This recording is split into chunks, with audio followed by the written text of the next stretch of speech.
Yes, hello, I am James Rowlands, and today it's the WNR371. It's AEW Road Rager and Fighter Fest, but I am not alone. I have the pleasure to be joined by the Ultimate One. How you doing, man?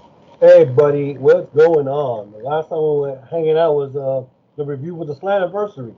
And like I said, it feels just, mere minutes ago, but obviously it's been a while since we've Yeah, done that. you abandoned me for 2 months. Sorry. I didn't look. This is the thing. It's great that you're back on back-to-back shows, and the people that say the Ultimate One or Chokeslam Report is not on the WNR enough, then hopefully this will please them. Of course, we're looking at Oh wow, AEW. I am happy that people are saying that. Oh wow, Well, I didn't know I had that fan base in your podcast. I tell you what, the English. I say the English and the WNR fan base. Always a fan of yours as well, and I think it's my maybe English monotonous voice that just carries on, and they like to hear someone sound a little bit different, who obviously knows what they're talking about as well. Yeah. And of course, what what you're talking about is AEW, because before we get to Road Rager and Fighter Fest, it has been a couple of months since you have been doing AEW for us. So what are your thoughts on AEW in the past couple of months? Because of course we had a pay-per-view that we couldn't review as well, couldn't we? Yeah, I mean, after Double or Nothing, I mean, things started to pick up little by little. I mean, um, that was the last one we did together about AEW. Like, AEW, they already were planning, like, the fans were going to come back.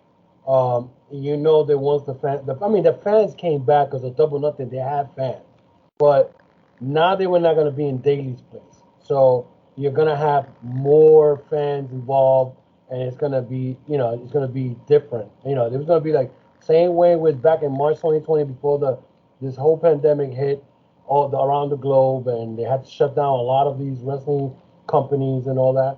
So, I mean, once the pay per view is done, as far as AEW, they start then developing another one. Start developing little storylines here, there. And they had the Omega versus Jungle Boy, which was a great match. That's pushed Jungle Boy to another level. And then you had the QT Marshall still feuding with Cody Rhodes. The Andrade's return, Andrade not return, but Andrade's debut, which shocked everybody. I mean, but as of right now, as Road Rager started off with the fans again, I mean, you could see the difference. You could see the difference between the way of pandemic type times where you had a little bit of people, and then they started bringing it up.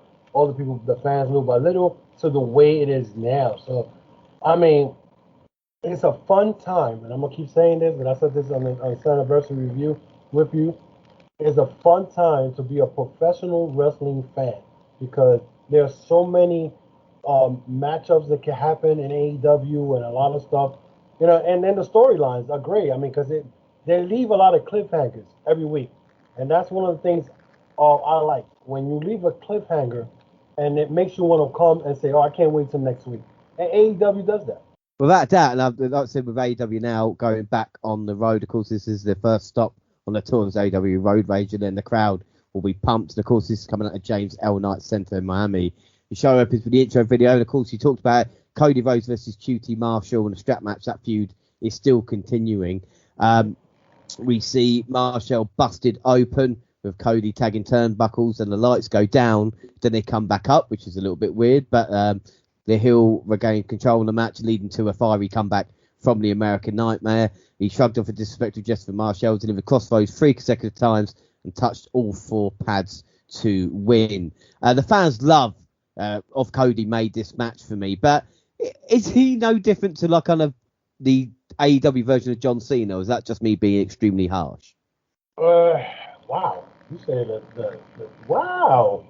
No, no, I can't. I can't. No. Cody Rhodes, I mean, when it comes to him, he's gonna make a match. He's gonna make a guy like a QT Marshall, who's probably low card type of wrestler, make him look good. And I think what he was doing during this whole time with the factory was pushing QT Marshall to a level where now he has become this arrogant a-hole, and he's mad at the boss now because he's doing all the work. and he made him look good. This match was pretty decent. I can't say it was bad or anything because that you took out, and the good part was you took out Aaron Solo and Nick Camarado out of the picture when Dustin Rhodes came in, whatever. So now it's a one-on-one strap match. But I mean, to compare to John Cena, that's bad. No, well, no, then in a kind of way of Ooh, like, that's bad. I hurt my no, feelings. because like if you know the Nexus storyline from like 2010 when these new guys coming through and it's like old Cena just going through them and stuff like this, and this is the probably most over face, and it's just about overcoming the odds and this kind of stuff, and it's just like I just think with Cody, and obviously the lights going out was a prelude to what was to come, but he deserves more, and hope. But if you want to compare to the Nexus storyline with John Cena and this, if you think about it, the John Cena and Nexus storyline, John Cena just destroyed all of them. They didn't even get to beat. I think they beat him up once, and then he just got through everybody. Well, as far as Cody Rhodes in the factory, he had, I think Anthony Ogogo did. Was it QT Marshall or Anthony Ogogo? One of them ended up pinning him. I mean, you're not gonna see a John Cena let somebody pin him like that. But I think when that storyline, I think he was just giving these guys who, they're trying to come up and give them like something for people to watch. You know what I'm saying? Now this QT Marshall feud is over with probably, but at least it puts them in the spotlight. That's what I'm trying to say. This is the thing that I enjoy having you on the show, because we don't always agree, and I think this is, what I mean. You need that. That one hurts. That one hurts compared to John Cena. Well, we see Sean Spears cutting a promo, or Ty Dillinger cutting a promo backstage. Everybody's asking about why Sammy's ego is his great weakness. A chair wings him in the face, and Sammy Guevara rolls up and tells him it's far from over. And then Tony Schiavone's in the ring with interview Kenny Omega from a break. Don Callis tells Tony to scram and gives us a history lesson about what Kenny Omega achieved over the last few months. He's beaten everyone. There's no one left for him to beat. Enter either Uno and the Dark Order. Uno says it's incredibly hot in Miami. He's been listening to Kenny and his weird uncle talk, and now he has some questions. Omega him saying Evil's a smarter man. Then what is the capital of Thailand? Uno goes to answer. Kenny kicks him in the balls because it's Bangkok, obviously. The brawl breaks out. That was great. The brawl breaks out. The Good Brothers get involved. Hangman and Page makes a save with some cowboy shit. Back body drops as Cole Anderson out the ring, and a cactus clothesline takes Doc Gallows out. On the apron, line it up, staring Omega down, but Kenny runs away for Cage can visit justice upon him. I thought this was a really enjoyable segment once the Dark Order showed up. Yeah, I mean, the whole segment was great, but now, you just compared Cody Rhodes with John Cena, right? So I'm going to compare this with Paul Heyman and Don Callis. Don Callis, when he gets on that mic, he's, even though Kenny Omega is good in promos, but Don Callis makes it like, he makes Kenny Omega a more heelish character even worse. Like, Kenny Omega's this real a-hole, Don Callis is his sidekick, and he's gonna make, he's gonna sound more a-hole because he's trying to say he's the best in the world. And I think this is what makes this whole storyline even better, because Don Callis is just this evil, a-hole guy, who's representing Kenny Omega and the Elite. Now, the only thing that I found makes, and this is something that I've been thinking about, the fact that Dark Order is part of this storyline with Adam Page. My question is I'm still asking this question. Is Adam Page going to join Dark Order or not? Or Dark Order is going to turn on him? You know what I'm saying? So it's like, because, he's been hanging around them for a while, and, and nothing against her. He hangs out with them, but he's still saying he's not part of it. So, that's what makes it interesting, because, it's Dark Order, and then you have Evil Uno coming out, speaking for the group, and Evil Uno is great in the mic. So that's what made it great, and then Omega makes it much funnier when you say what's the capital of Thailand, and and then the rest is history. But that was great. Yeah, but it was great. It was a great face-off as well. Page must be the most over face in wrestling. I mean, we could argue that until the cows come, I suppose. But also, I think me and you spoke about this in Double or Nothing, but you see how great AEW does? They do long-term storylines, right? Yeah. We're going back to the time where I think the first All Out, when Pace didn't win the belt from Jericho, and now it comes like 2 years later. They doing that same style, New Japan style of long-term storyline. That's what New Japan does. New Japan plans a 2 year storyline, and then they go with it. Unless something happens, they got to change it otherwise. But this storyline is great. Without a doubt. Well, up next, we see Jim Ross moderating a sit-down interview with All Ego, Ethan Page and Darby Allin.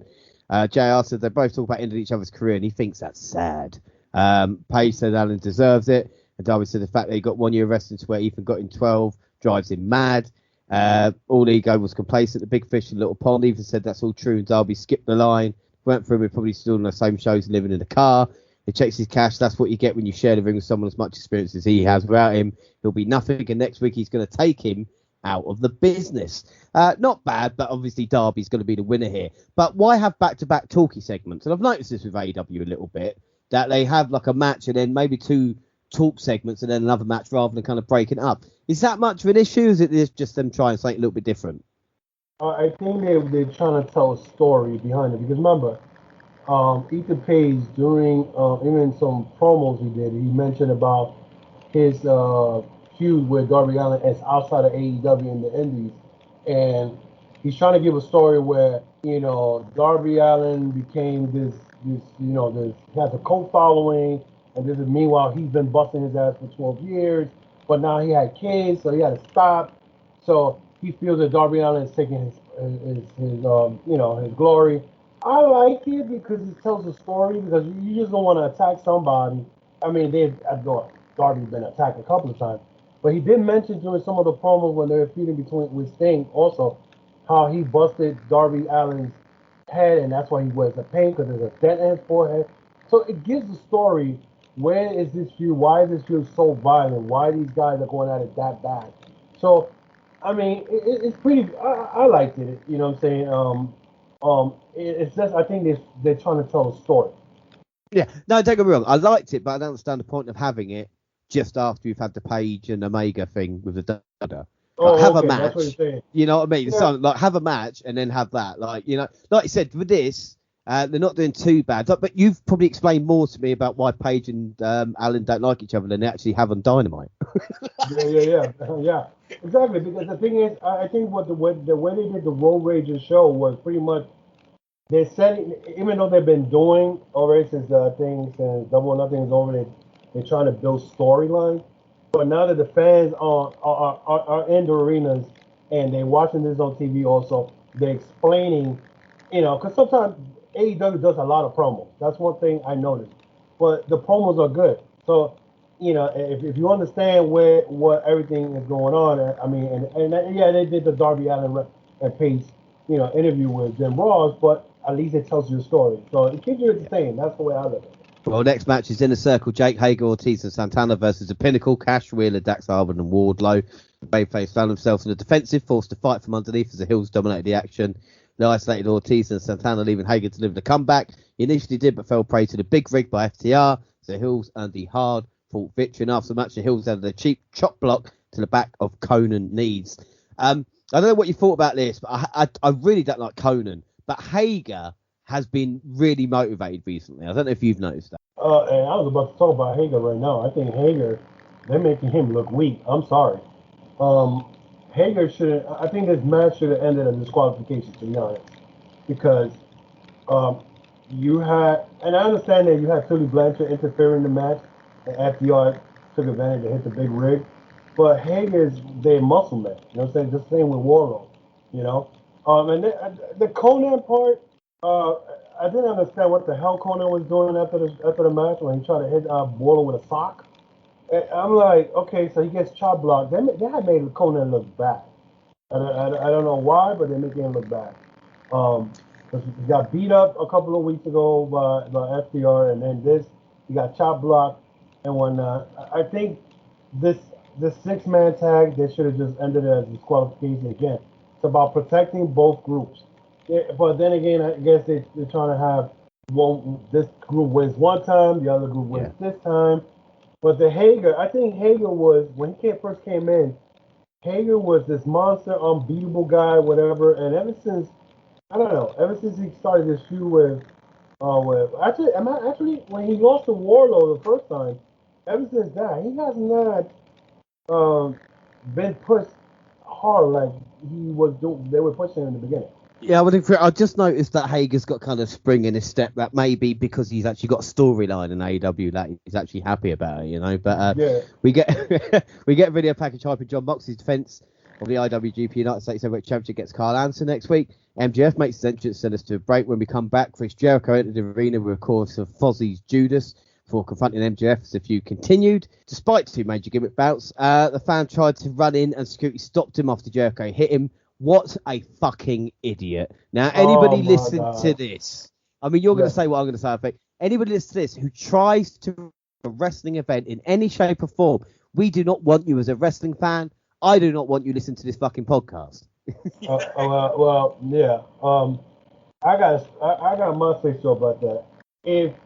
I don't know if this wrestling fan, because right after that, he went and posted something on Twitter saying, "Look, Jim Cornette, I did it for you." Blah blah blah blah. Which I'm not gonna give this guy no clout on the podcast or mine. But it's like I said, these wrestling fans today are a bunch of fucking idiots when they try to get into the ring and think that they're not gonna get either beat up by the wrestler. Once you cross that rail and go into that ring, you're that's it. You're done because the wrestler's gonna defend himself. And if they haven't watched what has happened in the past, I would give them a suggestion. Watch the 10 best fan trying to get in the ring and get beat up by wrestlers.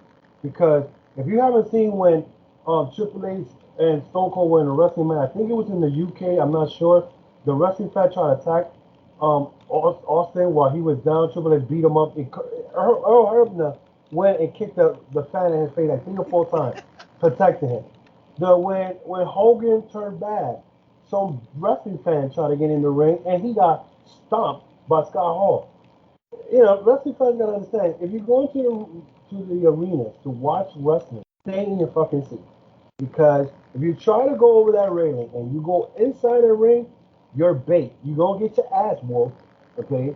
And you can't sue the wrestler because you went into their realm. So, and it's true, like you said, if you're an idiot, one of those idiots who think that you could go into the ring and try to do something to a wrestler, don't bother listening to my podcast on my man's podcast right now because you're a freaking dumbass. Well, amen to that. But we get back to segment lastly. Champion vowed to accept any challenge MJF had. The self-proclaimed salt of the earth went back to Jericho's own playbook. He revealed we'd have to defeat 4 opponents of MJF's choosing, and only if he could beat them consecutively to get a match against his foe. Jericho accepted, and MJF said, "Shake my hand, unless you can't have it." He shook his hand and knocked him out cold with the Judas effect. What a muck about to get another match, really. Can this feud end and Pinnacle in the Circle feud continue, or is this what the feud's all about? I think, this storyline makes it interesting because now it's like the MJF went and pulled a fast one on him, the same thing that he did, Jericho did to Moxley. But it's creative, you know what I'm saying? Because now, I don't know how many opponents he's got to go through, but if this goes all the way past All Out, most likely, either Jericho is done with AEW, go on tour. I mean, he already started his tour, but I don't think this is going to end anytime soon. I think this feud is going to end in November, full year, and I think once I think MJF is going to end up beating him. I think he's going to get past the what is it, the something Jericho, and I think he's going to get to MJF, but at the end MJF is going to win. And Jericho will probably be done with AEW. But it's an interesting story. I mean, as far as the rest of the group, I think that all that stuff is going to end at full gear in November. That's the way I'm predicting it. Well, back from commercial, we see American Top Team hanging out in the front row, recap of the women's tag team from last week follows. We get footage of Tony Schiavone interviewing Dr. Britt Baker, DMT, earlier today.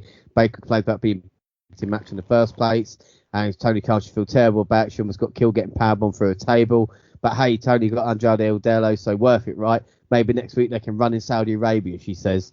She tells Nyla Rose that she's not winning the title back. She's going to be sent back to obscurity. They call Dallas a Big D. When she wins, it will be called the Big DMD. I mean, Baker is just so confident and calm. She is the new lead face of the AEW's women's division as well, isn't she? It's funny that a year ago, almost a year and a half ago, I was talking about this woman can't wrestle. This woman has changed everything around the last year and a half. And I love how she took shot at WWE.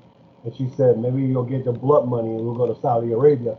That, this woman, she does her own promos, supposedly. I mean, and she's just done a 360. I mean, ever since she turned heel and she's doing her thing, I mean, and she got a nice little fan base. Even though she's a heel, she gets loud pops when she comes out. So I hope that she continues to have a long reign, and I want to see her with Deonna Purrazzo one-on-one. I think that would be awesome. Up next, we get Andrade El Idolo making his debut versus Matt Sydal. He dominated early, sending his opponent to the floor, heading to the break, and controlling the pace throughout. Back from the timeout, Sydal mounted a comeback, including Meteora, but Andrade delivered a modified hammerlock DDT for the win. After the match, he had an insult to injury, trapping Sydal in an armbar for leaving alongside Vicky Guerrero.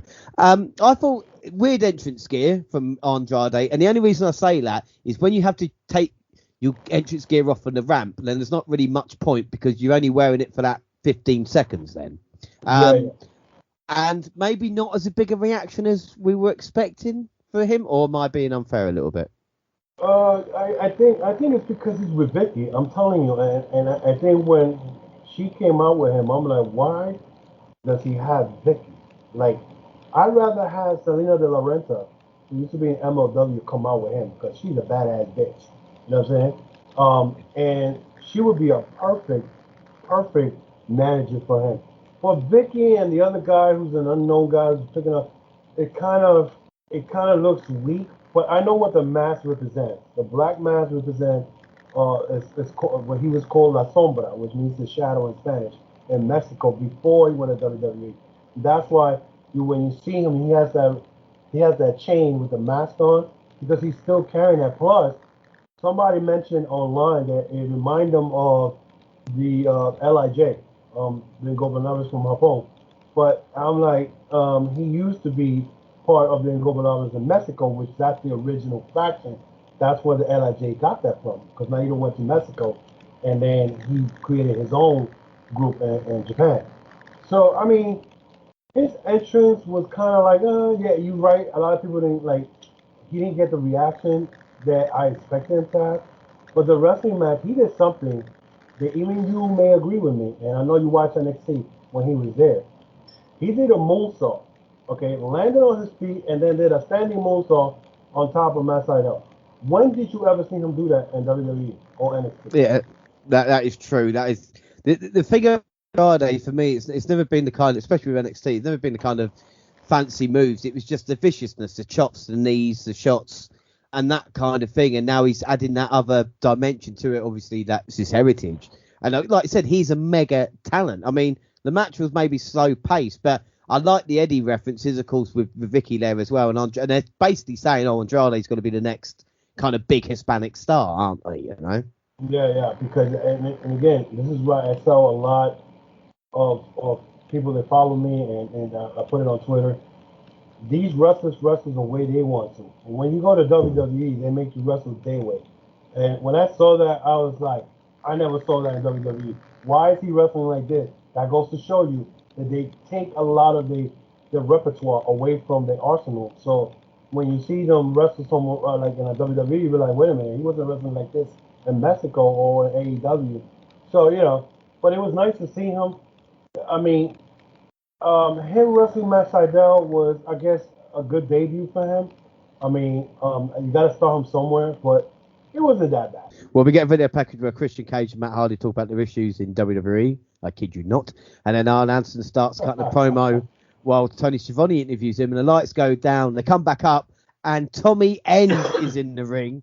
A black mass lays Arn Anderson out. Cody rushes to his mental defense and gets laid out with mass as well. And as the commentary inform us, and they're going, "Is it Tommy End?" And you can hear Excalibur go, "No, that is not Tommy End. That is Malachi Black," which is a little bit dumb. But I mean, Cody versus Black is what we need. Holy shit. Great debut. What are your thoughts on the name? Oh my God. And it's funny because earlier during the night, the lights went out, right? Yeah.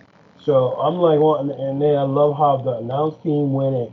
They covered that right up. It's all there was thunderstorms around the Miami area. I loved it. I'm like, oh, well, we're gonna have a blackout now in the middle of the event. And then when this happened again the second time, I was like, wait a minute, somebody's showing up. I did not expect Tommy End to show up in AEW. I mean, there was word that he was gonna come back, and you know how that goes. You leave WWE, you got a 90-day clause. And he shows up. I'm in my house like going crazy. I was like, oh, hell no. Wait a minute. No way. Doesn't he have the 90 days and this and this and that? And I'm going crazy. Like, I'm like, oh, and he knocks out Art Anderson. Cody comes in. He black mask him. I was like, wow. All I said to him was, wow. Like, what happened? But as you guys know, as time went on, WWE forgot to change the 30 days to 90 days. And that's why he showed up. I mean, and his whole aura is so different, I like that he has that the contact with the white eye, and that makes him look more freakish and more sinister, So I loved it, man. I loved it, and that was a big pop. I haven't seen a pop like that in so long, but that was an awesome moment, I can say. Yeah, well, the thing is, and we've been wrestling fans for a long, long time, and we remember when WWE used to mock WCW for bringing all the talent in on one day, even like do writing the scripts at the same time. And it just shows you at the moment, especially with like Samoa Joe, the Braun Strowman thing as well, the left hand is not telling the right hand what to do. And you bring someone like Aleister Black up, yeah, you're not going to use him, but you still, and that 60 days, that 2-month period could add it on, has added so much more excitement. And the other thing I liked about it, well, actually, no, we'll talk about it later, but it's just the darkness and the light of the two as well, I think was fantastic. And, of course, after the break, we get a recap from that. We get a footage of Ricky Starks commandeering the ring today. He said he has scooter with him because he's not medically cleared yet and he can't trust Brian Cage not to put his hands on him. And then we got Orange Cassidy and Chris Statlander versus Pepper Blade Parks and the Bunny. Bunny pulls Orange Cassidy out of the ring. Pepper with the brass knucks. And a punch lays Cassidy out. He shows the knucks, the cover, but Statlander made a tag. The women are legal. Chris from behind with a big bang theory on the Bunny for the win. I mean, this was a bit of a mess in places, but Orange Cassidy gets his win, and Statlander looking pretty. Yeah, Statlander. I think Statlander, to be honest, I think she still looks green to me. She still does little things that I'm like, okay, why is she still green? Like, she's been there for almost 2 years. And like I said, I found Statlander up in New York when she was in the New York independent scene. But I love this little feud. It's not nothing big or whatever, but it's fun. I love watching Orange Cassidy, even though, I know a lot of people don't like him because of his gimmick. But I love it. First of all, I love his theme music. I'm like, I go crazy every time I hear that song. So, I mean, and I like the pairing, the Chris Statlander, and I like that little feud that they had with the Bunny and Blade. I mean, Blade has looked so good. I mean, he looks jacked up. He looks like he put a couple of pounds on him. But the thing is, I think he's better off as a tag team with Butcher. But I think Butcher's hurt or he's doing something else. I don't know what he's up to, but I mean, this match was pretty good. I guess they put this match to lower the crowd's energy a little bit, let them rest a little bit before they go to the main event or the co-main event. So it wasn't that bad. That match was a little fun. The only thing is that Cassidy gets knocked out again with brass knuckles. So yeah. That's the story. Like I said, the stories continue with that. We get footage of Jungle Boy, Jack Perry get photographed, with trophy was given for being first to 50 win.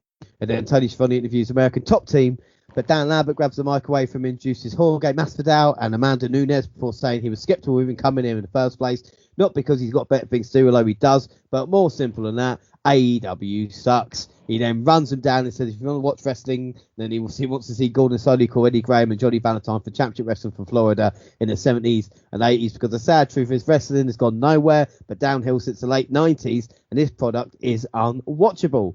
Archer then comes to the ring, knocks Lambert out and hits Blackout on him. So is this a thing now? I mean, I watch UFC. This does nothing for me, but to be fair, Amanda Nunes would have killed everyone in that arena. What were your thoughts on this?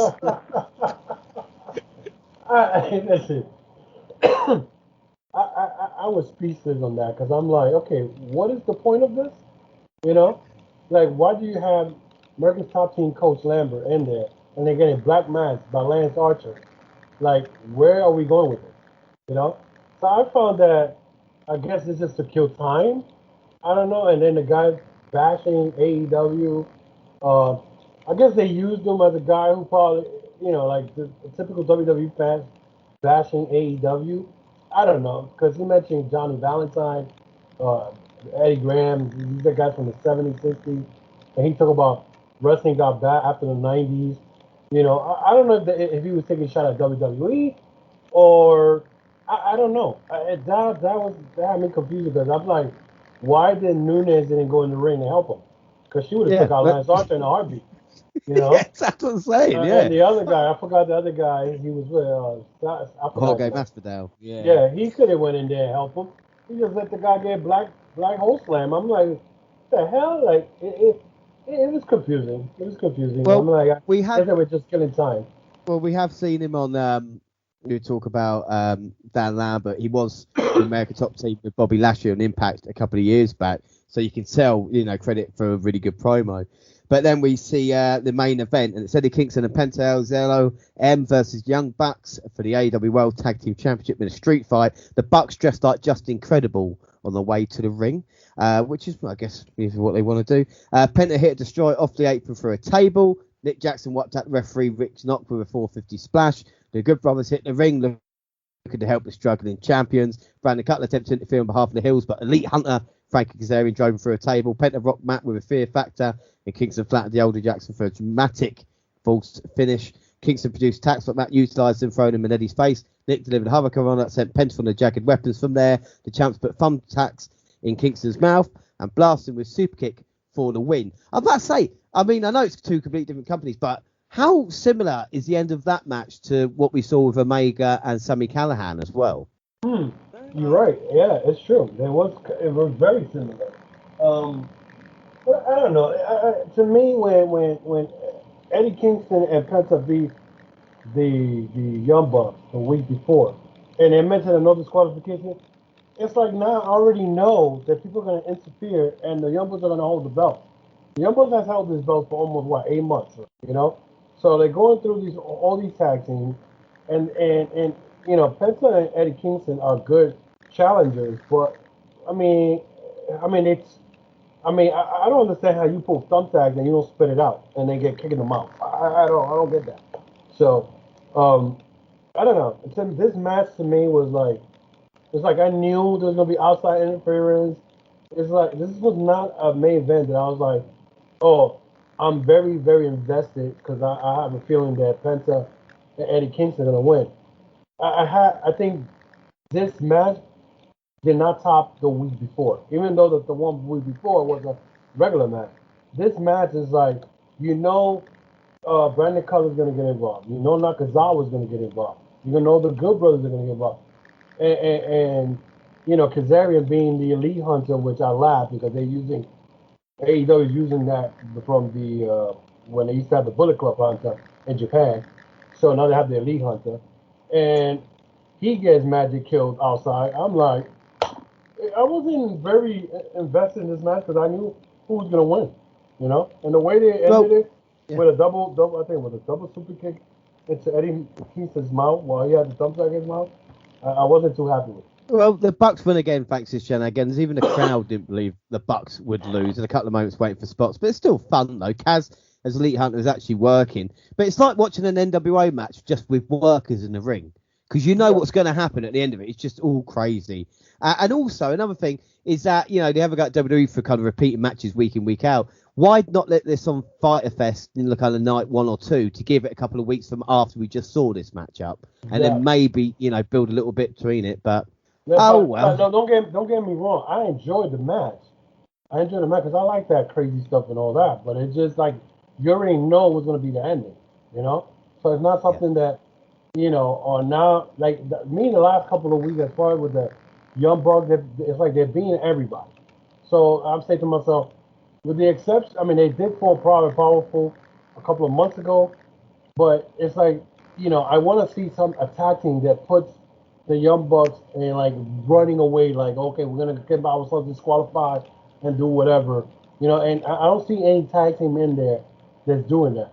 And the only thing I could think of, and it's just in my head, that the Gorillas of Destiny may show up at AEW and challenge them for the title. It could be that. Well, we'll see. It'll be interesting to see, what happens with the Bucks. We'll move on. July 14th, Fyter Fest Night 1. Show opens with the intro video, and we've got Jon Moxley versus Machine Gun Carl Anderson for the IWGP United States Heavyweight Championship. Eddie Kingston comes down to neutralise Doc Gallows as we start. We see Anderson delivered a side suplex to the floor. Moxley answered with unadulterated bites to the face. The suplex on the champion did little drive and determination. The challenger delivered a set-out tombstone pile driver and added the gun stun. Moxley weathered the storm, delivered a paragon shift, and retained the championship. This is the first time we'd seen Mox since Double or Nothing. He got a hell of a pop. I thought this was a good way to start the show. Yes, it was, definitely. I mean, and they can tell you that AEW now is trying to work closely with New Japan, because for them to ask Moxley to defend the AEW, not the AEW, I'm sorry, IWGP belt, the US belt, on to start the show, it tells you how much they value New Japan. This was a pretty good match because Carl Anderson, even though he's mostly tag team, people forget this is the same guy that made it to the finals of 2012. I believe it was Okada. I could be wrong, but this guy could wrestle. I mean, Anderson is not a guy that nobody should take lightly, but because everybody sees him as a tag team. But this was a pretty good match. At one point, when he hit Mox with the stun gun. Once he hits that, nobody really gets up. But Moxley did a smart thing. Once he got hit with that, he rolled over to the corner. So therefore, Anderson wasn't able to. At one point, I don't know if you saw it, but at one point, Carl Anderson grabbed Moxley and he lost his balance and he dropped him on his head. And I was like, wow, he could have hurt him right there. But other than that, the whole match was pretty good. Yeah, it's a really fun match. Moxley with the most US total defenses now. And we see Jake the Snake Roberts and Lance Archer backstage. Jake is agitated, but Lance is calm. He calls Jon Moxley out. He notes his successful title defense and his impeccable win record. Said he wants a rematch next week in Dallas. Another Texas death match, just like the last one. And then back to commercial, we get footage of Andrade Odello being interviewed backstage earlier today. He says he's got a question. Where is Death Triangle? And then Brian Cage versus Ricky starts for the FTW championship. Late in the match, Absolute attempt to use the FTW belt as a weapon, but Hobbs prevented him from doing so. Cage capitalized on the distracted Starks to deliver F5. Starks softly kicked out low, leading to a hook distracting the official, and Hobbs rocking Cage for the total belt. Starks delivered a spear for the win for Taz and Co. Embraced him. There's a couple of loud calls, but mostly good. What were your thoughts on Ricky Starks with his becoming the FTW champion? I mean, if they're gonna make the belt mean something, then that's the way I look at it. And if they're really putting that belt on the line, because that belt hasn't been defended. When was the last time that belt has been defended in AEW? Because they don't really think highly of it. But now they put it on Starks, which makes it's gonna make it interesting, because now Starks is gonna be that cocky attitude heel who has the belt. But we know for a fact that this was gonna happen. Because Brian Cage, ever since he shook Sting's hand after their feud with Sting and Darby, that Team Taz was gonna turn on. It was just a matter of how they were gonna do it. I mean, at first when I saw the Hobbs grab the belt, I said, well, I guess it's gonna be a division between these teams, where several members are going to be with Team Taz, others are not. But when Hobbs, hit Cage in the head with it, I was like, okay, here we go. And then Ricky Starks is the perfect guy to probably take that belt and and then the meaning, the definition of what it means, that belt, the initials. He's definitely the guy to hold it. Maybe he'll make it prestigious. Maybe they'll make it, some type of, a sanctioned belt for AEW. But I still think they're missing the trick with Brian Cage, though, because I just look at that dude and think they should be doing more, surely. But look, okay, I know that Brian Cage, a lot of people who are fan of Brian Cage may look at it, oh, but why Brian Cage lost the belt? This is perfect. Because now, once he's finished his feud with Team Taz, now he could probably be in the in the world title picture. You know what I'm saying? I'm still waiting for Kenny Omega versus Brian Cage, machine versus machine. So that's a possibility. So maybe down the line, maybe next year, in Revolution, in February or March of next year, you could see Omega versus Brian Cage if Omega still has the belt. So I mean, they were supposed to push this guy to the moon when he came in, but yeah, again, I think AEW is doing long-term storyline. I just didn't get the part where he beat Hangman Page. He should have became the number one contender automatically, but they put him against Hangman Page's number nine again, and Hangman beat him. But they were already planning to take him out of Team Taz. So, I mean, we'll see what happens. I mean, I don't see him winning the FCW belt back. I see him probably feuding the whole group, but him getting that belt back, I don't see it happening. Well, we see commentary inform us that Arn Anderson is going to be okay after taking a black mass last week, and then Cody Rhodes appeared on commentary and called out Malachi Black 1 week after that and made a stunning debut, of course, laying out Arn Anderson. Black spoke to Rhodes in a backstage promo and told the story of a horse being put down when he didn't have it anymore, suggesting Cody no longer had the passion or drive. Infuriated, Rhodes dared Black to join him in the ring. The dark newcomer did. The brawl ensued before security and agents broke things up. This was hot. And I don't think since Undertaker versus Shawn Michaels have the black versus white suits been so effective. Yeah, they did that real good. I noticed that the minute Malachi Black showed up, I said, oh, shoot, black suit versus white suit.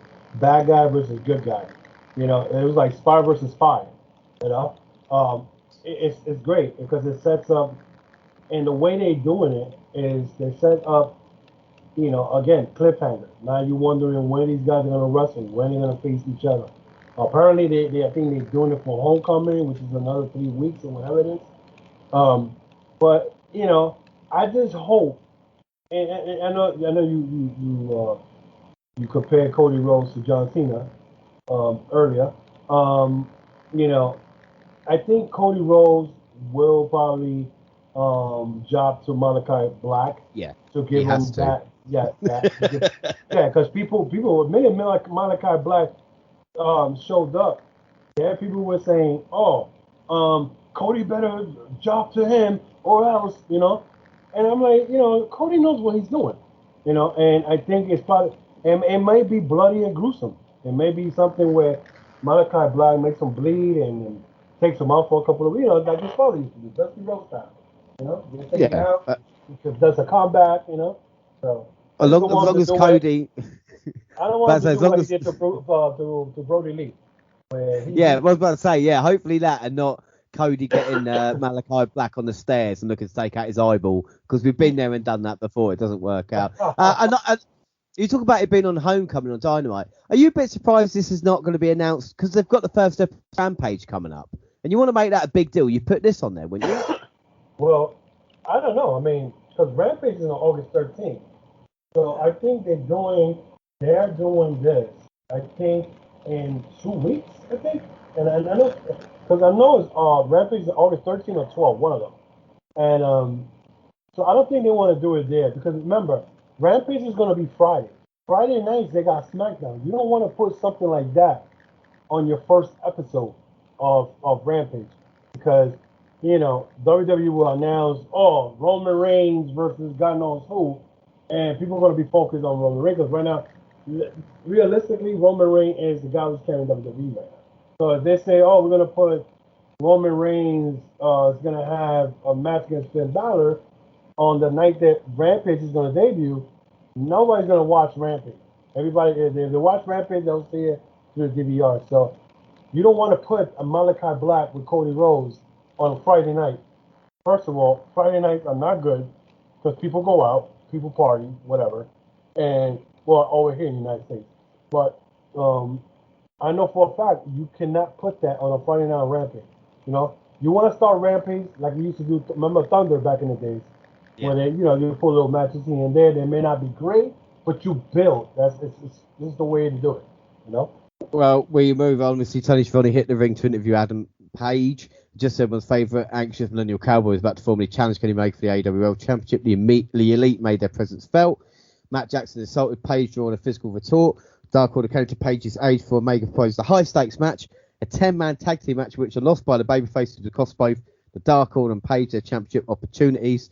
Page predictably accepted setting a major main event for later in the night. What we thought was the crowd ate it up, but again, we've got back-to-back like this. I don't know. I guess that's the way they do this stuff to build up for their pay-per-views. And then the following couple of weeks, then they'll put the matchups. This 5-on-5, I thought it was going to happen the same night, but it didn't happen. So that led me like, okay, you already announcing a 5-on-5. Is it tonight or is it next week? When is it, So that was the thing I was thinking about. I mean, to me, like this thing with that they do, they put all these promos one back of the other. I don't see nothing wrong with it, to me, because it's like you're telling a story. You know what I'm saying? And you, once they do the promo, whatever, you don't know what's going to happen right after that. Maybe something crazy, somebody may show up, whatever. But, I understand what you're saying. They're doing too many promos back to back. And they do have shows sometimes where you got a bunch of promos and like 2 or 3 matches or 4 matches a night. So, I mean, but the thing that for me was I thought the 5-on-5 was going to happen that night, and it didn't happen. Yeah, they didn't really explain that, but we get back from commercial. Chris Jericho's interviewed about labours of MJF, wants to put him through for getting another match. Jericho said, you want to talk about grief mythology? He's the god of thunder and war, but then Sean Spears spikes him with a chair and chokes him. Max rolls up and says his first labour is against Spears next week. The stipulation is Sean can use a chair and he can't. They spike the injured bicep with a chair shot and leave. And then we get on. Before you continue, did you see where Sean Spears hit Jericho with the chair? Or you don't remember? Go on, in full. Go on, fill me in. When the minute that Spears came in, he hit Jericho right in the throat with the edge of the chair. I was like, dude, like you couldn't hit him in the chest, you couldn't hit him in the stomach, hit him right in his throat. I'm like, what the heck? Yeah, that was a vicious shot. I was like, yeah, these people are out of control. Right in his throat. I'm like, shit, bro, dude, you didn't get the fucking memo when you cracked fucking Cody in the head with the fucking chair and you hit fucking Jericho in the throat? He hit dead in the throat. I was like, oh my god. Go ahead. Well, we move on to 23 years in the making in another company. Christian Cage versus Matt Hardy. Cage fought his way back into the match. He escaped a second twist of fate and delivered a nasty spear for 2. Hardy capitalised on the referee distraction, delivered a low blow to counter the kill switch. He applied the leech at ringside, but Cage beat the referee's count and finally delivered the kill switch for the win. After the match, the Hardy family office surrounded the ring until Jungle Boy and Luchasaurus made the save. What was most interesting about all this, though, was the look on Jungle Boy's face when his tag team partner hoisted Cage up on his shoulders. The gesture typically reserved for a young Jack Perry. What were your thoughts on the match and the slight Jungle Boy and Christian? The match was pretty good. I can't complain. 23 years in the making. These guys took it, back to the old days when they were tag team partners with, Jeff with Matt, Edge with Christian. It was pretty good. It was decent.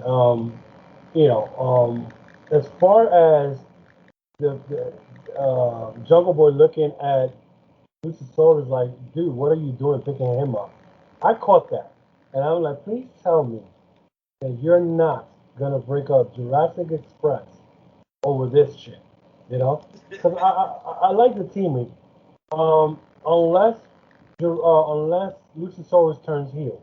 I can't see Jungle Boy turning heel for the simple fact a guy's been pushed. He took Omega to the limit, and he's like the future of the company. I could see Luchasaurus probably turning on Jungle Boy and Jurassic Express instead. Because I don't see. Listen, it's been almost 2 years. Jurassic Express hasn't won the AEW Tag Team belt. They're not gonna win it, so you might as well break them up. I think that'd be fair to say. We get a video promo for Miro Ed, which he labelled himself the Redeemer. From there, Tony Schiavone introduced AEW Women's Champion Dr. Britt Baker, DMD, for a brief promo. 2 stars, basically, there. And then we see John Moxley cut a promo backstage where he said he's not hunted, he's the hunter. And if Archer wants a Texas Death match next week, he won't be Texas Brawn and Bread. He'll be Texas Dead. And then Sammy Guevara versus Wheeler Yuta. And Wheeler Yuta made his in-ring debut with AEW, accompanied by best friends Chuck Taylor and Orange Cassidy. The Spanish got wild early, delivered a shoot star press. Sammy delivered a springboard cutter, executed DTH and earned a victory. After the match, Guevara showed his opponent considerable respect. What do you think of this fun match? This was a great match because Wheeler Yuta, I followed him for Ring of Honor. I've seen him in New Japan Pro Wrestling. I think Jonathan Gresham was the one who trained him. Now, the funny part is that I said to myself, everybody that comes that looks like a regular guy, it looks like best friend is picking them up and putting them in their faction. But the Yuta and Sammy Guevara match was awesome. I mean, Sammy Guevara looked so great and whatnot, and this was a fun match. As far as Sammy Guevara right now, I think he's the future of the company. I don't know where they're going to put him as far as mid-card or world title belt, but this match is pretty good. It shows what Sammy Guevara and Yuta brings to the table when it comes to wrestling, and it was a good match. Yeah, I think that like I said, Sammy is on a roll. And then we get a backstage segment where QT Marshall dumps a drink over Tony's head. Then Magical Girl Yuki Sakazaki returned to AEW, battling Penelope Ford, who entered the match with a 16-1 record in the last 17 matches. Sasaki fought back and appeared to be rolling late when Ford rocked with a pump kick for 2. Yuki recovered, delivered a Magical Girl splash for victory. Another quick match, but just showing what the talent can do there, I suppose. I thought Yuka was going to fall backwards when she hit that magic splash. She lost her balance there. The only thing I don't understand is why they keep making Penelope Ford lose, but then I see her ring work. She's still green. It's like this woman. You've been wrestling for a while. It's like you don't make your when they hit you or when you're doing your work believable. You know, you can tell that she's like coordinating and this and that. And she looks like she lost weight too. She looks much skinnier. I don't know, but Yuka, she impresses me all the time, and I would like to see her, wrestle more. So especially now, I think they should. Honestly, to be honest, I think they should put at least 2 women's matches a night event, because one match is not gonna, it's not gonna push the women's division. So they have so many talent and. They got to put everybody on. I don't know. Yeah, no, I completely agree with it. We see a hype reel for AEW Rampage, then there's the break, and then the main event, first ever coffin match, which is nothing like a casket match. It's Darby Allin versus All Ego Ethan Page. We see Page benefit early from interference from Scorpio Sky, who attacked Allin from out of the coffin for Sting made a say, beating him around the arena. Allin launched himself at Page from the stands, only to be caught and driven into the metal guardrails. We see a bloodied All Ego survived a near defeat and delivered an Eagle's Edge from the top rope and onto the aforementioned ring steps. Allen evaded defeat by raking at the face and eyes of Page, grabbing a skateboard and double stomps off the top rope, driving into Page's back and the heel into the coffin. The former TNT champ slammed the lid and scored a victory, but then Darby drove his own body through the lid of the coffin with his finisher to put an exclamation point on things. I mean, if you were to sum up Darby Allin, it would probably be that coffin drop after he's won the match, because there's no need for it, really. The guy is a fucking sicko, man. He fucking X-game Ethan Page into the fucking coffin. That's what he did. But he's fun to watch. I mean, I think, again, and I've been saying this since the beginning of the year, I think Darby Allin has been the MVP of AEW, and he's just reckless. He doesn't care. I mean, to me, it's like, why do you coffin drop the coffin after you already won? And the bump he took with when Ethan threw him from the second rope for Ethan's edge on the metal, I'm like, dude, like, you're not gonna make it in another 5 years. Like, Ethan, that was a hard bump. I'm like, but I respect him because you know what? He wrestles with passion. He wrestles because he wants to give the fans what they want. And to me, that match was awesome. But is that feud over? I don't think so. I think Ethan Page is gonna find somewhere or the other to get back at Darby, and they'll have another crazy match because they gel together very good. Yeah, without a doubt. And Page stepped up as well, I think. We wonder That Ethan Page and I think Darby has a new gimmick match with this as well. I think overall it was a great main event and a really great episode of AEW as well. You know, they hit that 1 million mark. You know? Yes, well, I was about to say that ratings wise, 1.25 million viewers for this. The last time they got it was the Blood and Guts episode. So it means that every time we do a pod together to review AEW, they get great ratings. Yeah, that don't sound good because people gonna be like, oh, they don't want to do the other wrestling because it's low ratings. It's not true, fans. We do podcasts when we feel like this is the right episodes to do it. But yeah, we're the 1 million guys, $1 million guys. We are. Well, the last episode of today's Fyter Fest, Night 2, July 21st. Of course, the show opens with the standard intro video. We get Chris Jericho versus Sean Spears in the 5 Labels of Jericho match. Of course, MJF on commentary. Spears controlled until Jericho sought the walls of Jericho. Interference from Tully Blanchard ended with Sammy Guevara making a save and chasing the Hall of Famer off. Spears delivered one C4, then tried for another, only for Jericho to escape and to deliver the Judas effect for the win. I didn't actually mind this. You know, I thought it's probably the best Sean Spears has looked since being in AEW. But Sean Spears, you know what? The funny part is that Sean Spears has been looking good ever since he joined the Pinnacle. He loses matches, but you know, at the end of the day, you're doing a story. So a lot of people may say, "Oh, he's always losing," but he gives good matches. You know, you knew that he was going to lose to Jericho because there's a long-term storyline with this whole the labels of Jericho. Jericho's not going to lose the first match, and he's going to lose to Spears either. Not taking away anything from Spears, but this is a storyline, you know. But I like the way they started the show. You do not expect Chris Jericho to open up a damn AEW show. You know that. You never seen that. Ever since AEW's been around, you never seen Chris Jericho opening up an AEW show. So this was good because, first of all, you're getting the fans riled up already, you know. And what happened afterwards, take it away, buddy. Well, post-match, MJF comes to the stage, he gets on the mic warning Jericho that if anybody else interferes in the other labels, he'll be disqualified. And that'll be it. Next week, Labour's no disqualification match against the most sadistic criminal being to ever step in the ring. A man who once stamped his opponent in the jugular, who once robbed a bank with no mask on. Nick Gage, the MDK gang affiliated, has made his AEW debut. What are your thoughts? Listen, we're talking about Game Changer Wrestling World Champion. That, let me tell you something. I was in my house I'm like, no freaking way. And it's funny that Nick Cage showed up, right? Because I think during Slammiversary, Don Callis said that Kenny Omega is the king of hardcore, not Nick Cage. And Nick Cage, pretty much answered to that. So in other words, calling out Omega. So when I saw Nick Cage there, I said, you know what?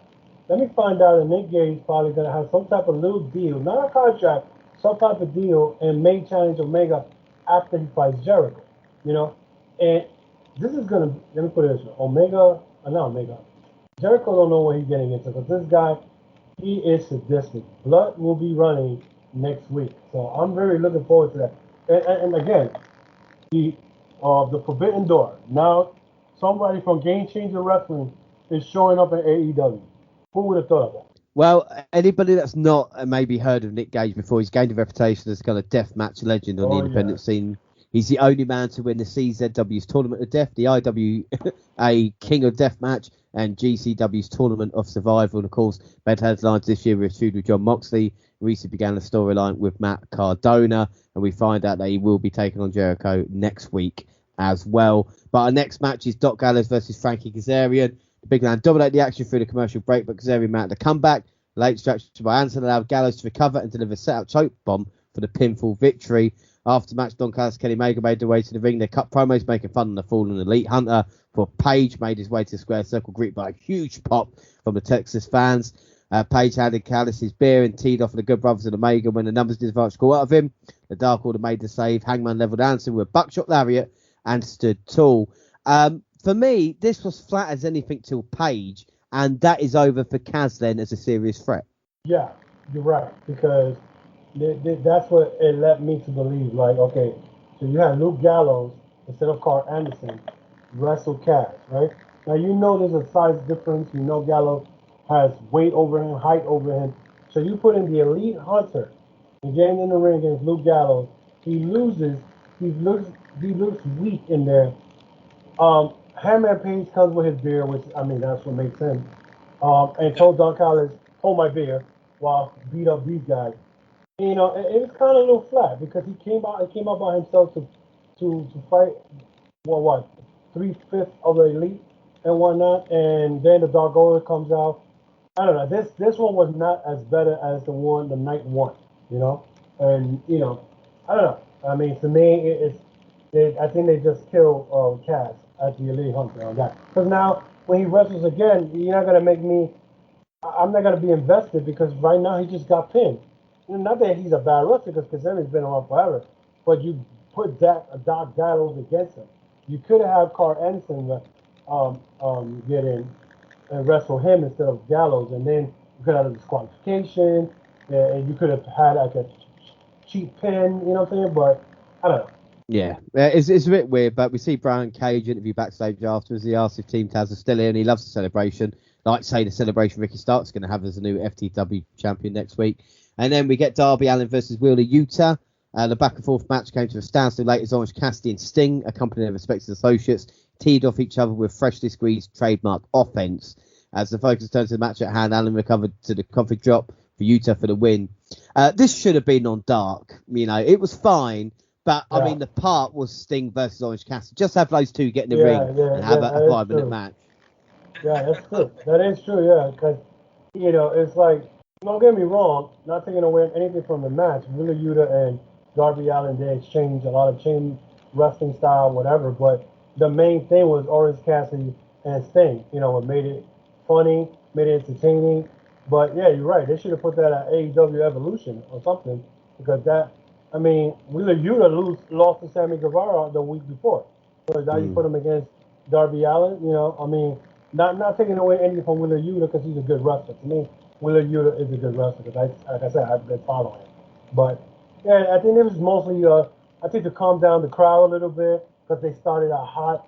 So sometimes you will put stuff like that to just calm down the crowd and then get them right hyped up because you don't want to burn them up. You know? The crowd got entertained by that. You know, the Sting and Orange Cassidy. Oh, without doubt, post-match for Blade appears and attacks Orange Cassidy. We get a video package for tonight's main event, Texas Death Match between Archer and Moxley. And then we get a recap on Dr. Britt Baker leading to the Women's Championship match. Dr. Britt Baker, DMD versus Nyla Rose. Both champion challengers tried to use a page out of the late Eddie Guerrero's playbook by feigning cheating for Rose delivered a devastating beast bomb. Baker managed to kick out, escaped another, and applied the lockjaw for the successful title defences. What were your thoughts on this? Because for me, Baker's obviously one of AEW's biggest stars, but she needs challengers now. You know? Yeah. This Britt Baker and Nyla Rose match, I mean, lived up to the hype. It was a pretty good match, but I mean, you know, you got Nyla Rose trying to overpower, Britt Baker. Britt Baker trying to use more wrestling style moves, and you know, and she had a hard time putting that lockjaw in there on Nyla Rose, and during that match, in case people don't know, reports came today that Nyla Rose, actually not Nyla Rose, Britt Baker, fractured her wrist, so she's gonna be out, but she's not gonna be out of television, but she ain't gonna be able to wrestle for a while, because she broke her wrist in that match, and you know, and it's funny because we saw the match, you know, it looked like she broke anything.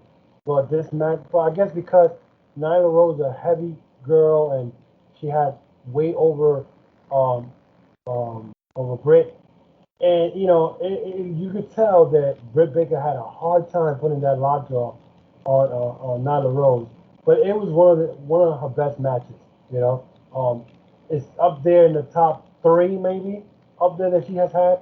But Britt Baker right now, she looks so good with that belt on her waist. Now the question is, who's going to be her next challenger, and who knows when she's going to be able to wrestle again. Yeah, that's the thing, and to have the challenges ready, and if the story like Thunder Rose is now signed, then hopefully they can have a match down the road, you know.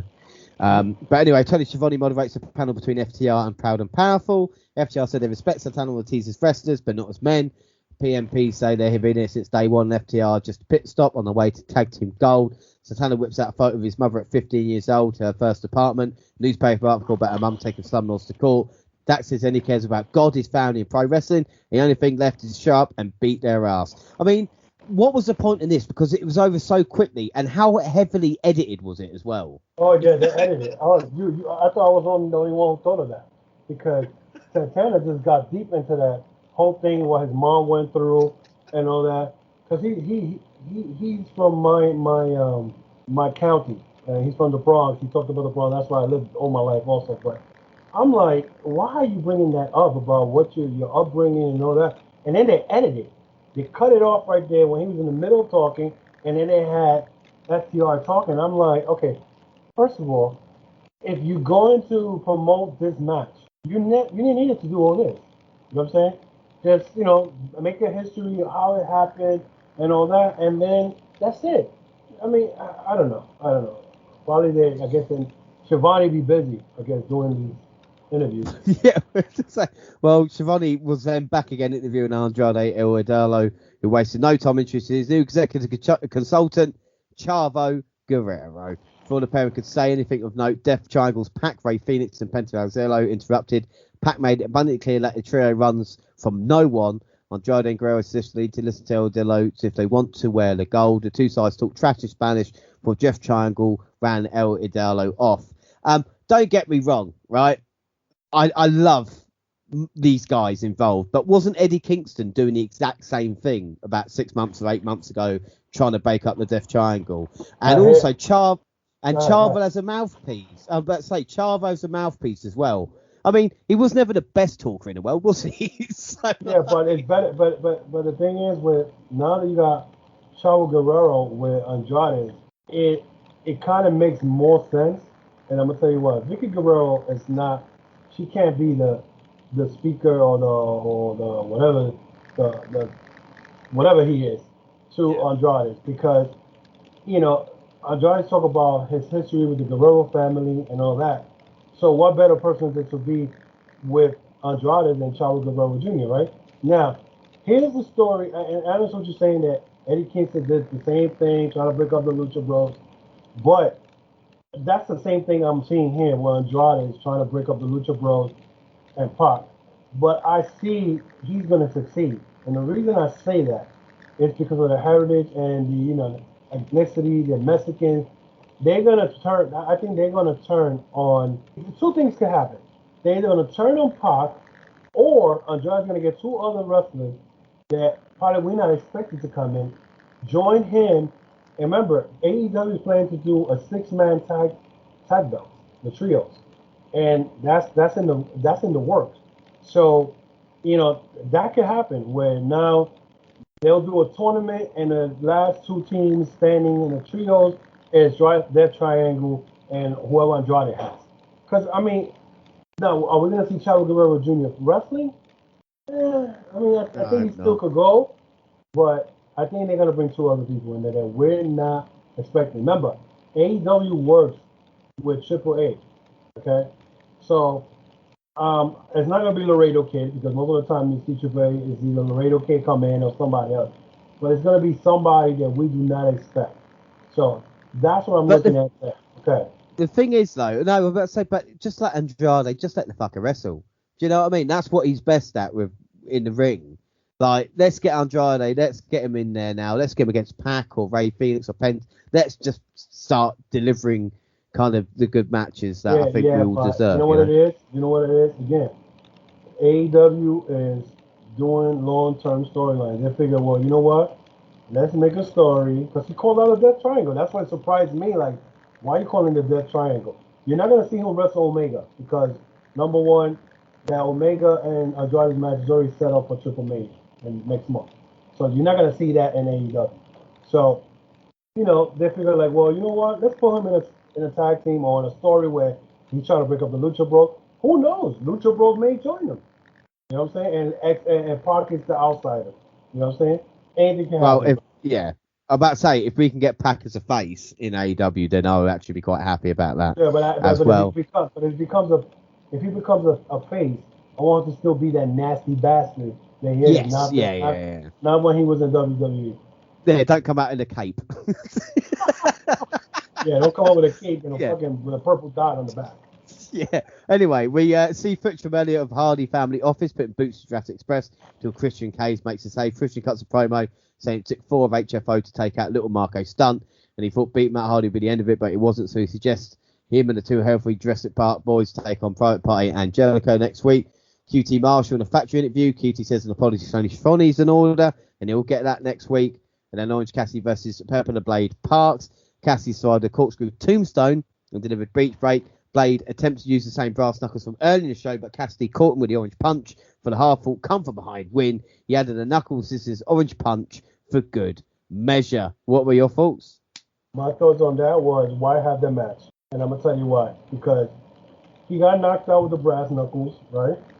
So he gets knocked out with the brass knuckle, but then he shows up to wrestle like an hour and a half later. I mean, to me, I'm like, if this is the thing where now Orange Cassidy ended up using the brass knuckles at the end, after the end of the match, then that's it. I don't want to see this match no more.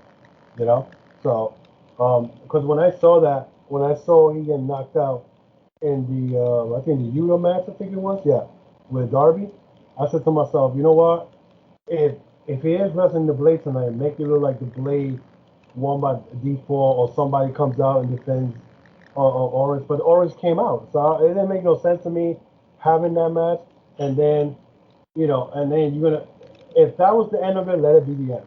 But this is okay, but we've just seen loads of outside interference tonight in matches, especially like too, if you look at it, like every match Sada had outside interference, but backstage Chris Jericho revealed to Alex Marvez that bringing Nick Gage, he's reintroducing his Painmaker persona.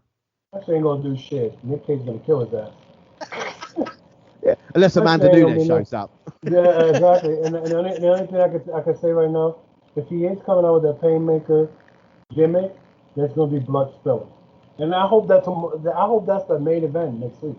I hope that's the main event. They've hyped up next week's card. There's a big announcement from Tony Khan as to a new look to get a video package for Cody Rhodes versus Malachi Black, set to take place on August 4th before going to break. And then our main event, the very last match we're going to cover, is Jon Moxley versus Lance Archer for the IWGP United States Heavyweight Championship in a Texas death match. They threw everything they could at each other in an attempt to earn a victory, including a low blow from Mox. Archer responded with a chokeslam on the edges of 2 chairs that drew chants of holy shit in AEW. Now, we've seen the chair spot, but when you turn them the other way around, there are Moxley to take that. Oh my. He's not the first wrestler I see him take chair shots like, actually take a bump like that. I've seen other wrestlers done that. I mean, when I saw Lance Archer turn those chairs around, he did. He turned them around. He got caught with that. I'm like, but the worst part was the fork. He went Abdullah the Butcher on Lance Archer. You know what I'm saying? He kept stabbing him with that fork, and it wasn't just one stab and just he kept. I'm talking about digging in there. I'm like, Jesus Christ! I was like, the Paradise ship outside. That's what supposedly busted Lance Archer open. But I was like, when he started using that fork, I said, oh shit, I'm watching that Abdullah the Butcher. But did it top? Let me see. Did it top their match in Wrestle Kingdom? No. I saw Wrestle Kingdom match in last year when they fought. I think the one who called, even though Lance Archer lost, Lance Archer's back was destroyed when Moxley threw him to the table. Because the tables in Japan, the way they use it, they're more, like they would. The little ones. Yeah, the little ones, yeah. And they look like they're stronger than the ones we got here. And but it was a good match. I was surprised. I was surprised that Lance Archer won that match. Well, let's get to it, because Mox retrieved a ball of barbed wire and placed it on the 2 tables. Archer countered a paradigm shift and delivered a chokeslam onto the board through the tables and earned a victory and title via referee's 10 count. And then New Japan Pro Wrestling's Bullet Club's Hikaru confronted Archer ahead of the match next week. Now, it's a bit of a surprise. The 564-day reign is over, but he didn't get pinned. He didn't get submitted. Is this the best way Moxley could have dropped the title? Well, obviously, you know what? Yeah, to Lance Archer, yes, because that's the same way. Well, I think in their match in Japan was a Texas Death Match, 4 counts anywhere. lights out match it was, and so he pinned him through the table. But again, it's been what, almost a year. So when the way Moxley lost, it protects him and pretty much, protects Lance Archer also as a badass who threw a guy through the table and Moxley didn't get up. So both of them were protected. Now, him wrestling Hikuleo next week, I mean, Hikuleo is still young. He has a lot to learn. He's been in a lot of big matches, but I think Lance Archer is gonna beat him next week unless something happens. But Yeah. Lance Archer, United States champion, IWGP, because he did say he wanted to go back to Japan. So this is a good way to do it. This is what I'm going to say. Archer's first success in AEW since leaving New Japan is to win an IWGP title. I mean, it's crazy. He's been there for almost a year and a half, and this is his first title he wins. It's not even AEW. It's crazy. But because it's like the same thing they do with Brian Cage. With Brian Cage, they push him. It looks like he's going to get a title shot, and then they just go right back down. Same thing with Lance Archer. He got a couple of title shots, and then go right back down. And so now he got a belt. So now, it's going to be interesting. And I think that's the way that AEW is going to be working with New Japan. Because now the belt stays with one of the guys. And now somebody from New Japan will show up, like Hikuleo just showed up. Mm-hmm. So next week, we don't know what the hell is going to happen. Because I think the car is packed already, I think. Well, like I said, this is the interesting thing in AEW, and Tony Khan said, we're going to load the cards. And there's no issue with that, because the last 3 episodes of AEW have been excellent, and hopefully they can continue to cement them up until our AEW pay-per-view All Out as well. They got another 1 million this week. They got a 1.14 this week. So Fyter Fest Night 2. So that's 2 weeks in a row they put a million mark. So I think we're going to be seeing a million every week, unless they put a shitty show on 1 week and then they try to get that back 1 million. Because for a fact, if you put a shitty show, people, how fans are very sensitive now. They see a shitty show, I'm not watching it the next week, But, I think okay. So I was about to say as well, because you'll know this as well as anybody as well. We talked about Thunder earlier, and the problem when another company adds another program, it's like with Rampage. Yes, it's only an hour, but it's like what the rating's going to be in that, what the stories, is that going to take away from what Dynamite is doing at this moment in time? It's a big time for AEW at this moment, isn't it? So it's only 1 hour they're going to have? I thought it was 2. I think it's 1 hour they're going to start with and then extend it. I think they were going to say. Okay, so I think I don't see any problem with that, unless you're going to. The question is the Rampage, are you using it for the younger talent, or are you using it for your main talent to put a major storyline? Because if you are, then that means SmackDown will have a 1 hour competition with Rampage. But I mean, we'll see. I mean, to me, like I say, I don't think. And me and you were just talking about Malachi Black against Cody Rhodes on on a Rampage episode. It's not because WWE is going to go and stack up the card, and because right now AEW is putting Rampage, and they don't want challenging WWE. It's not WWE challenging them, because that's the way it happened when AEW first started. They're like, let's put NXT on the USA Network over here in the United States and have them go at each other on Wednesday. And at the end, you saw NXT, they pulled it out because they were not winning. They won a couple of weeks or whatever, but the main time was, AEW winning. So, I mean, I see that Rampage as a Thunder, like they was back in the day with WCW. And who knows? We'll see. We'll see what happens. Well, before we go, we always do a finally on the podcast, and it would be a miss not to address it soon as talk about AEW. But what about these rumours that are swirling around about Daniel Bryan and CM Punk coming to AEW? Is this a godsend for them, or is this, again, what is this? Is it people, WWE fans saying, no, it's just them signing old WWE wrestlers?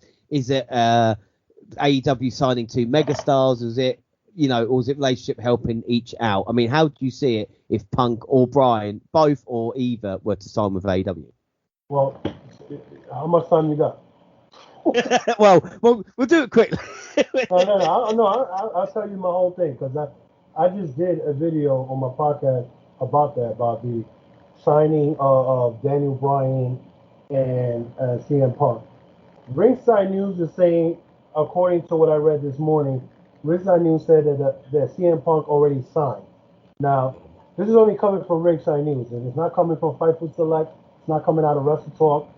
They're saying that CM Punk is signed already. I mean, I don't believe it. I haven't gone on my podcast and say, that it's happened. Daniel Bryan, I know for what I'm hearing also that he did sign. He has creative ideas. He could wrestle in New Japan. I think if this is true, I think WWE will have to look at the concept because they're gonna lose fans. A lot of people, if you think about it, AEW already has a stacked roster. We're talking about a lot of these guys were former world champions. Brian Cage was a former Impact champion. Kenny Omega is the AEW champion. Plus, he was a former IWGP champion. Moxley, you got Andrade, you got Malachi Black now, Cody Rhodes. You got a stack. You got Christian Cage. You have a stack of superstars, of wrestlers in the indies, whatever, but they could wrestle. You add a guy like Daniel Bryan, who's a Hall of Famer. This guy won every title you could imagine. Japan, WWE, Ring of Honor, PWG.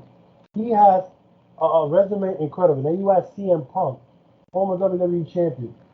I mean, how is WWE going to be able to compete with them?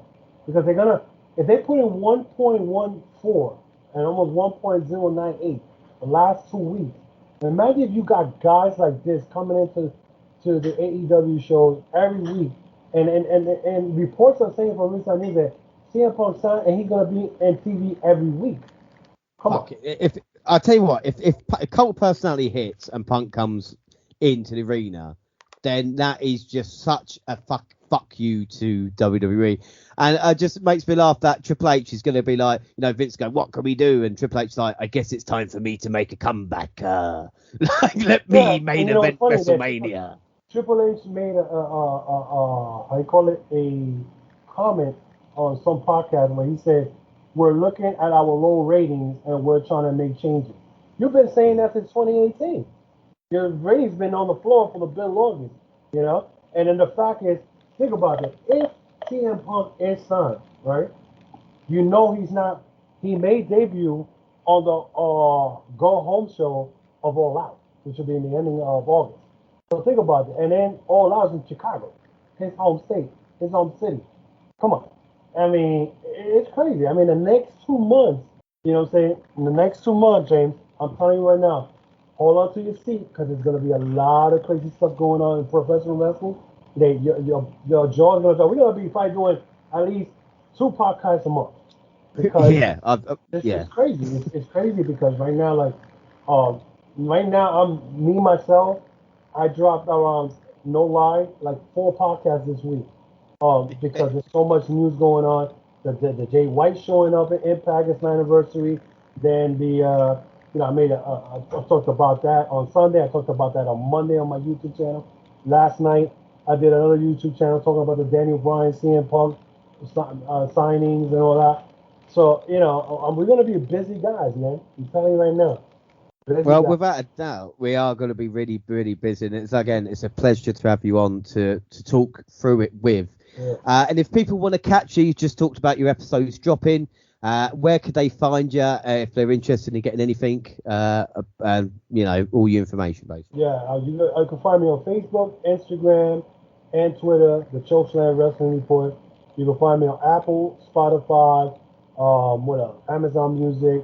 That's the audio. You can find my YouTube channel called the Chokeslam Wrestling Report. You can subscribe there, hit that notification bell, and get updated all uploads that I go up. So. And I also got I forgot to mention the last time I was on your show, I do have a website with Chokeslam Wrestling Report apparel. That's tcwr.veryimpressive.com. That's tcwr.veryimpressive.com. You'll find shirts, hats. You can also find the YouTube channel there, and you can find the audio podcast in there. So you can register to it, and you get all access to everything. So there we go. That's where you can find the Ultimate Warrior Chokeslam report, as it was. And don't forget, we're across all social media: Twitter at the WNR Podcast. I'm at the WNRJR. We're also on Facebook, Instagram, across all the good platforms. Send us an email at WNRPodcast@gmail.com, and YouTube, where you podcast go at the same time as you do on SoundCloud on your phone, and also Spotify, iTunes, where you can download, subscribe, rate, and review there. So that is it. Our next episode together will be then Impact Homecoming. Just let me know works for you, and we will definitely do that. And of course, the next episode on the WNR will be NXT UK with Monty. But until then, I have been James Rowlands, and it took 2 months, but we have now finally had the proper catch up that we both deserved. You know? He's not going to do it again. He already said it. No more 2 month break. No more. I will be told off. Too many emails come through, but again, it is a pleasure having you on here, mate. And again, it's always. It's such fun. We can connect from, like I say, from England to New York to the rest of the world, listening to this very podcast. I feel like I'm part of this already. So it's like, I got my podcast, you got your podcast, but I'm part of the WNR podcast, and it's a pleasure all the time, talking to you and sharing. Well, like I said, it's always a pleasure having you on, and you're always going to be an important member of the WNR podcast team. But that is it. Like I said, I've been James Rowlands. I was joined by the Ultimate One. Thanks for listening, everybody, and bye.